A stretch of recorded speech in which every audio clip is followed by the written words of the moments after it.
En el video anterior ya había explicado sobre este módulo, que es un convertidor reductor conmutado muy usado en electrónica de potencia, ya que proporciona un voltaje con una corriente mayor a los reguladores lineales.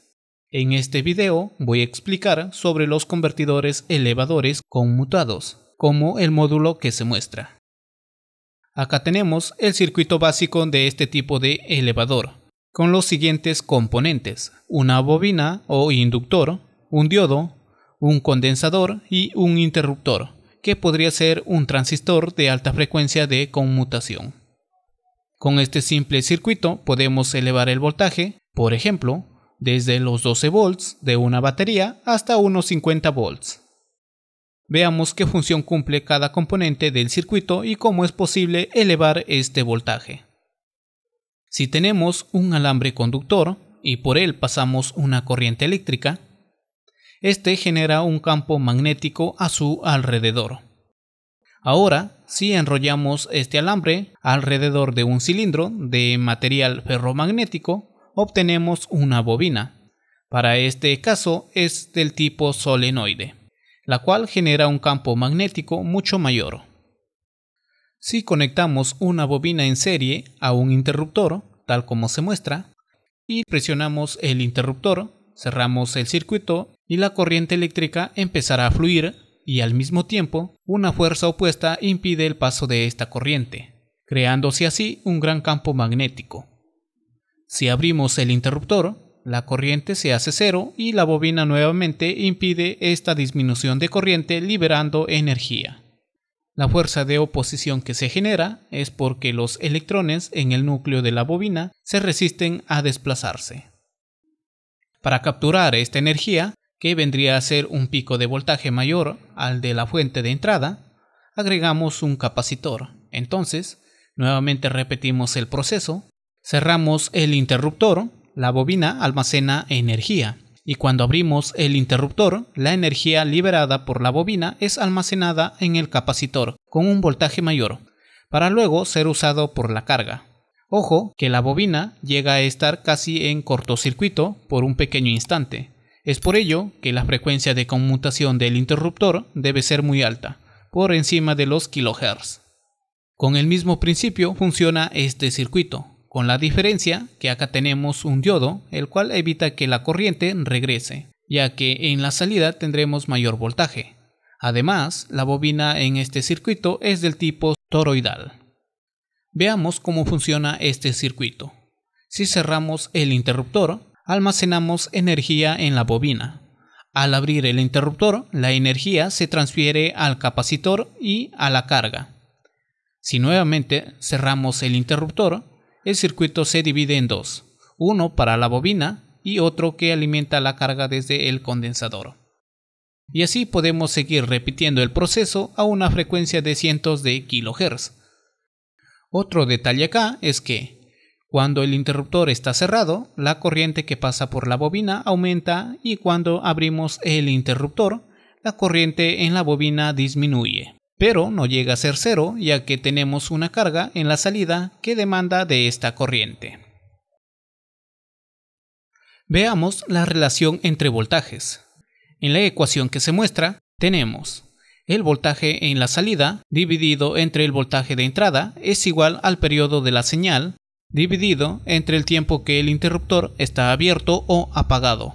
A su vez, esto es igual a 1 entre 1 menos la relación de trabajo del interruptor, donde la relación o ciclo de trabajo del interruptor es el tiempo cuando el interruptor está cerrado dividido entre el periodo. Este periodo equivale a la suma de los tiempos de encendido y apagado. No confundir la letra D del ciclo de trabajo con la letra D, que es para nombrar el diodo, ya que son diferentes. Para entender mejor, veamos esto en un ejemplo. Si suponemos que el interruptor se encuentra cerrado durante 6 milisegundos y abierto durante 4 milisegundos, entonces la relación de trabajo del interruptor sería 0.6. Este valor reemplazamos en la fórmula para obtener el voltaje de salida, que vendría a ser 30 volts. Entonces podemos decir que con una relación de trabajo de 0.6, el voltaje de la batería de 12 volts se puede elevar hasta unos 30 volts aproximadamente.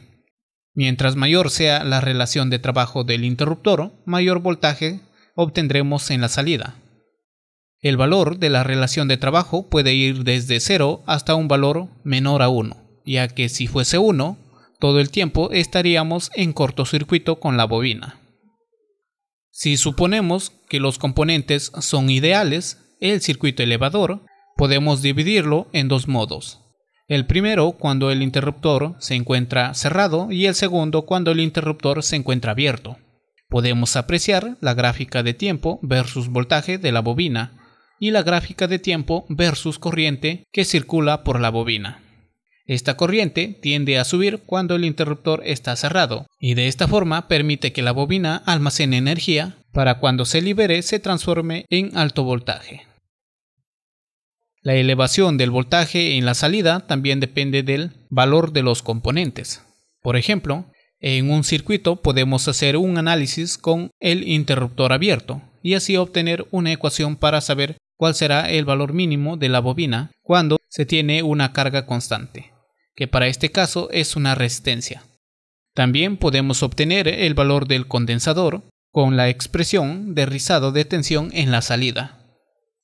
En cuanto al diodo, puede ser cualquier valor que soporte la corriente del circuito, y se recomienda usar diodos Schottky.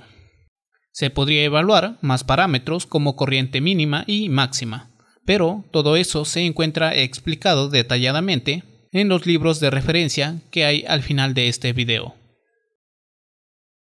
Ahora toca elegir el tipo de interruptor a usar. En los videos anteriores ya vimos tres tipos de transistores de potencia, de los cuales el más óptimo para este circuito es un transistor MOSFET.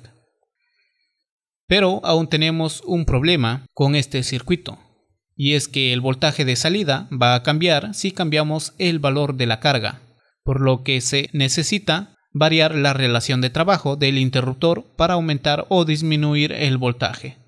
Para ello, es necesario un circuito de realimentación o feedback y control, como el que se muestra. De esta forma podemos fijar un valor de voltaje de salida con la señal de referencia y el convertidor elevador mantendrá ese voltaje aunque cambie el valor de la carga. Pero implementar todo esto en físico sería un poco complicado. Por suerte, ya existe en el mercado un integrado que realiza la parte de control, ya que tiene un terminal específico para conectar la realimentación o feedback. Con este circuito podemos ajustar el voltaje y elevarlo hasta un máximo de 30 volts. También puede adquirir un módulo que tiene un integrado muy similar al que se usó en este circuito. Pero la idea de este video es explicar el funcionamiento de todo esto. Este elevador también se puede hacer con Arduino, similar al que se explicó en el video del convertidor reductor. Pero claro, su implementación solo sería para practicar y no para usarlo en el campo industrial. Bueno amigos, esto sería todo. Acá dejo los libros de referencia por si quieran profundizar más sobre el tema. Hasta luego.